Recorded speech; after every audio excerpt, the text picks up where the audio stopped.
ৰাতি টোপনিৰ পূৰ্বে তিনিটা সূৰা পঢ়িলে ৰিজিকত বৰকত হ'ব, সংসাৰত আয় উন্নতি হ'ব, আল্লাহ তাআলাই ৰিজিকৰ দৰজা খুলি দিব।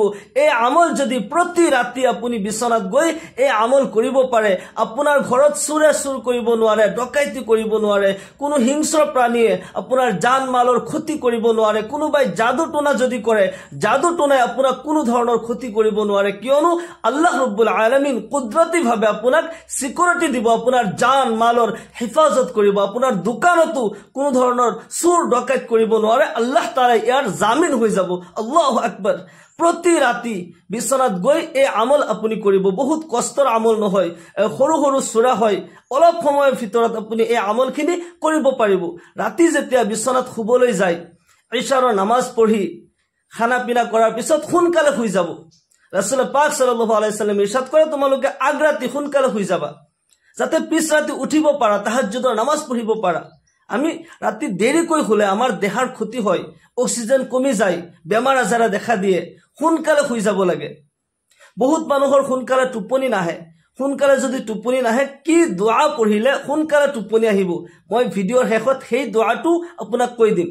যেতিয়া ইশাৰৰ নামাজ পঢ়ি খানা পিনা কৰি লয়, ইয়াৰ পিছত বিছনাত শোৱাৰ আগতে আপুনি ধুনীয়াকৈ অজু কৰি ল'ব। যদি অজু থাকে কোনো কথা নাই, কিন্তু যদি অজু নাই আপুনি অজু কৰি ল'ব, বা অজু মানুহ শুব লাগে। আসলতে মানুহৰ জীৱনৰ কোনো ভৰসা নাই, কোন মুহূৰ্তত মালাকুল মউত উপস্থিত হৈ যায় কোনেও ক'ব নোৱাৰে। যদি আপুনি বা অজু থাকে আপোনাৰ কলিমা নসিব হ'ব। অজু কৰি আকাশৰ পিনে চাই কলিমা শাহাদাত পাঠ কৰি ইয়াৰ পিছত যেতিয়া আপুনি ঘৰত আহে, ঘৰৰ দৰজা খিৰিকীবোৰ যেতিয়া বন্ধ কৰে বিসমিল্লাহ কৈ বন্ধ কৰিব। বিসমিল্লাহ কৈ যদি কোনো বস্তু আপুনি ৰাখে বা কোনো বস্তু দৰজা খিৰিকী বন্ধ কৰে, সেই দৰজা খিৰিকী দি শয়তান প্ৰৱেশ কৰাটো দূৰৰ কথা, শয়তানে স্পৰ্শ কৰিব নোৱাৰে, সেই দৰজাত শয়তানে টাচ কৰিব নোৱাৰে। আপুনি দৰজা খিৰিকী বন্ধ কৰোতে বিসমিল্লাহ পঢ়িব, লাইট অফ কৰোতে বিসমিল্লাহ পঢ়িব। হাদিস শরীফত আহিছে, কুল্লু আমরিন জিবালিন লাম ইউবদা বিবিসমিল্লাহি ফাহুয়া আক্তা আও আজজাম। প্রত্যেক ভাল কাম যেটো নেকি আল্লাহৰ নামেৰে অৰ্থাৎ বিসমিল্লাহ কৈ সেই কাম কৰা নহয়, সেই কাম আধৰুৱা হয়, সেই কামত শয়তানৰ হাত লাগি যায়। সেইকাৰণে বিসমিল্লাহ কৈ দৰজা খিৰিকীবোৰ বন্ধ কৰিব। বিছনাত শোৱাৰ পূৰ্বে বিছনাত 3 বাৰকৈ ঝাড়ু দিব।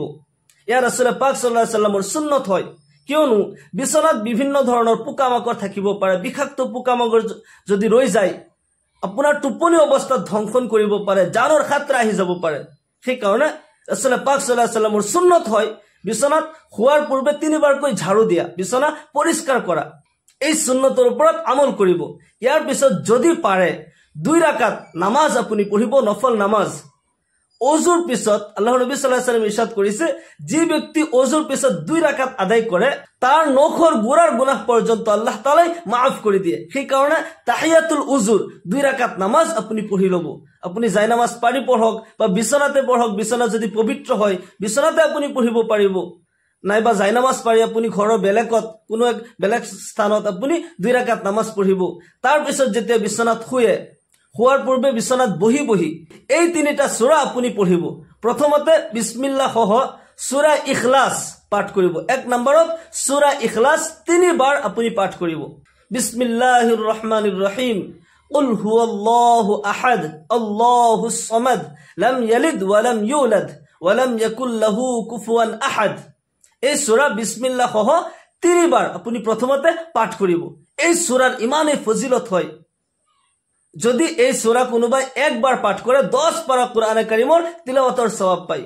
2 বাৰ পাঠ কৰিলে 20 পাৰাৰ তিলাওয়াতৰ সওয়াব পায়। 3 বাৰ পাঠ কৰিলে কোৰআনে কাৰীম খতম কৰাৰ সওয়াব আল্লাহ তাআলা তাৰ নামে আমলত দান কৰি দিয়ে। আল্লাহু আকবাৰ।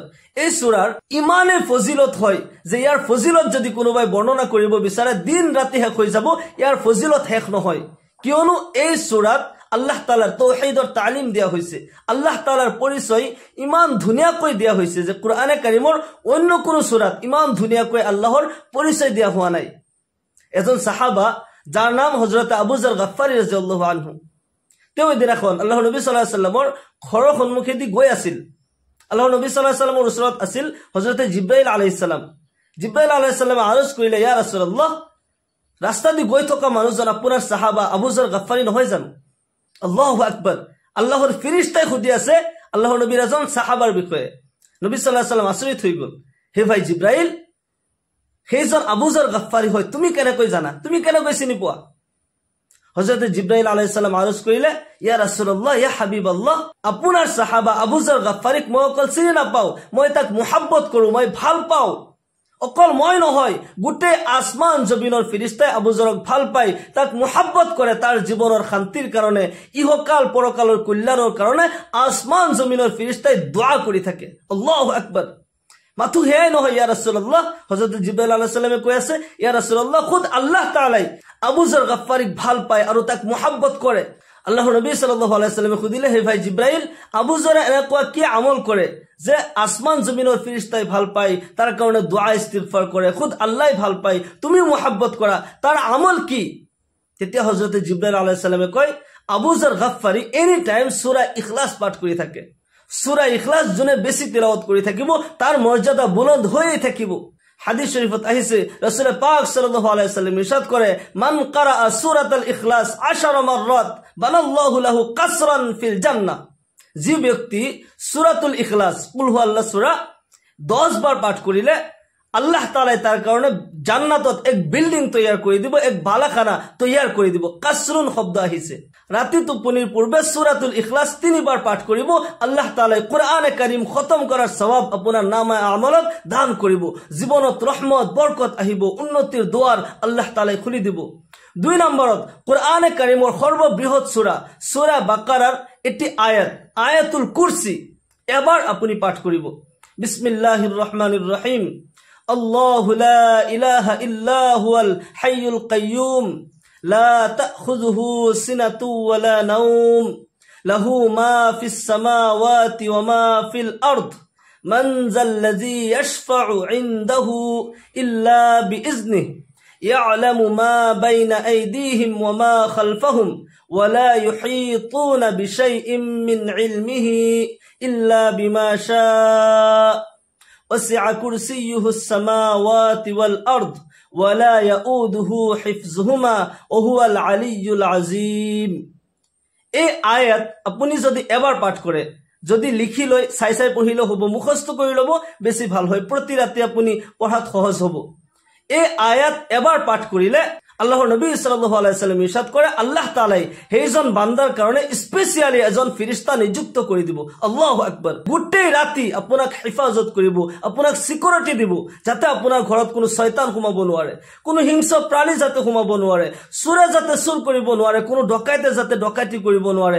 আল্লাহ ৰাব্বুল আলামিন ফেৰেশতাৰ যোগেদি স্পেশালি আপোনাক হিফাজত কৰিব। অন্য ৰিৱায়াতত আহিছে, মালাকুল মউতে সেইজন ব্যক্তিৰ জান এনেকৈ কবজ কৰিব, যি ব্যক্তি নেকি প্ৰত্যেক ফৰজ নামাজৰ পিছত এবাৰকৈ আয়াতুল কুৰসি পাঠ কৰে, মালাকুল মউতে সেইজনৰ জান এনেকৈ কবজ কৰিব যে বাচ্চা মাকৰ স্তনত গাখীৰ খাই আছে আৰু একো গমেই নাপায়। আল্লাহু আকবাৰ। এই আয়াতুল কুৰসিৰ ইমানেই ফজিলত হয় যে এজন মানুহৰ জান্নাত পোৱাৰ মাজত একমাত্ৰ বাধা হয়। আল্লাহৰ নবী সাল্লাল্লাহু আলাইহি ওয়াসাল্লাম ইৰশাদ কৰে, যিজনে আয়াতুল কুৰসি সদায় পঢ়ি থাকে, যি ব্যক্তি আয়াতুল কুৰসি 5 ওয়াক্ত নামাজৰ পিছত 5 বাৰ পাঠ কৰে, সেইজনৰ জান্নাতত যোৱাৰ বাধা হৈছে একমাত্ৰ মৌত। তাৰ মানে সেইজন ব্যক্তি মৌত হ'ব, মৃত্যু হ'ব, লগে লগে তেওঁ জান্নাত পাই যাব। আল্লাহু আকবার। সেইকাৰণে ৰাতি টোপনিৰ পূৰ্বে আয়াতুল কুৰসি এবাৰ নিশ্চয় পাঠ কৰিব। 3 নম্বৰত দুৰুদ শৰীফ, ৰাতি টোপনিৰ পূৰ্বে বিছনাত বহি বহি কমসে কম 3 বাৰ দুৰুদ শৰীফ পাঠ কৰিব।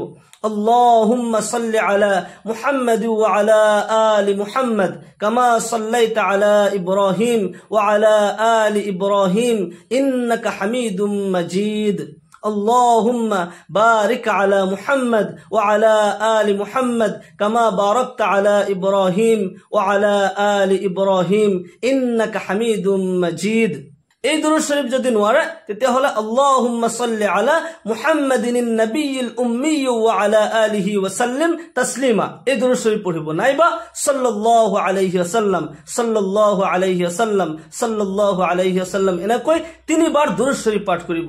3 বাৰ দুৰূদ শৰীফ পাঠ কৰাৰ লগে লগে 30টা ৰহমত আপোনাৰ ওপৰত অৱতীৰ্ণ হৈ যাব, 30টা গুনাহ মাফ হৈ যাব। আল্লাহ তাআলাৰ আদালতত আপোনাৰ কাৰণে 30টা মৰ্যাদা বুলন্দ কৰি দিয়া হ'ব। আল্লাহু আকবার। হাদিস শরীফত আইছে, মান সাল্লা আলাইয়া সালাতান ওয়াহিদাতান সাল্লাল্লাহু আলাইহি আশরান। যিজনে এবাৰ দুৰূদ শৰীফ পাঠ কৰে, 10টা রহমত লগে লগে অবতীর্ণ হয়ে যায়। অন্য রিওয়ায়াতত আহিছে 10টা রহমত অবতীর্ণ হয়, 10টা গুনাহ মাফ হয়, 10টা মর্যাদা আল্লাহ তাআলা বুলন্দ করে দিয়ে। রাতি টোপনিৰ পূৰ্বে 3বাৰ দুৰূদ শৰীফ আপুনি নিশ্চয় পঢ়িব। ইয়াৰ পিছত যেতিয়া আপুনি শুই যায় টোপনিৰ দোৱাটো আপুনি পঢ়িব, আল্লাহুম্মা বিস্মিকা আমুতু ওয়া আহয়া। এই দোৱা টোপনিৰ দোৱা, এই দোৱা পঢ়ি যেতিয়া শুই যায় সুকাতি হৈ শুই যাব, কিবলামুখী হৈ সু হাত গালৰ তলত দি বাও হাত উৰুৰ ওপৰত ৰাখি এনেকৈ শুই যাব।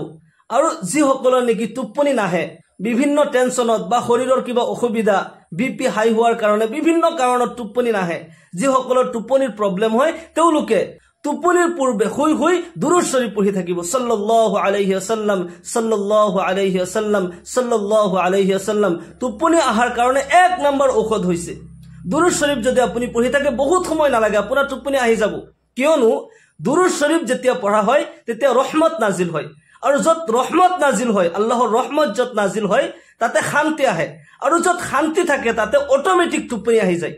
সেই কাৰণে এই ঔষধ আপুনি ব্যৱহাৰ কৰিব। ৰাতি যদি টোপনি নাহে মনে মনে দুরূদ শরীফ পঢ়ি থাকিব, সাল্লাল্লাহু আলাইহি ওয়াসাল্লাম সাল্লাল্লাহু আলাইহি ওয়াসাল্লাম, এনেকৈ দুরূদ শরীফ পঢ়ি থাকিব।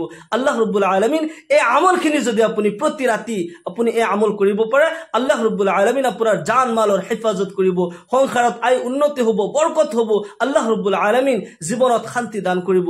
মহান আল্লাহ তাআলা আমাক সকলোকে এই আমল কৰাৰ বেছি বেছিকৈ আল্লাহ তাআলাৰ শুকৰিয়া আদায় কৰাৰ তৌফিক দান কৰক। সকলোক আল্লাহুম্মা আমিন। وآخر دعوانا أن الحمد لله رب العالمين. السلام عليكم ورحمة الله وبركاته.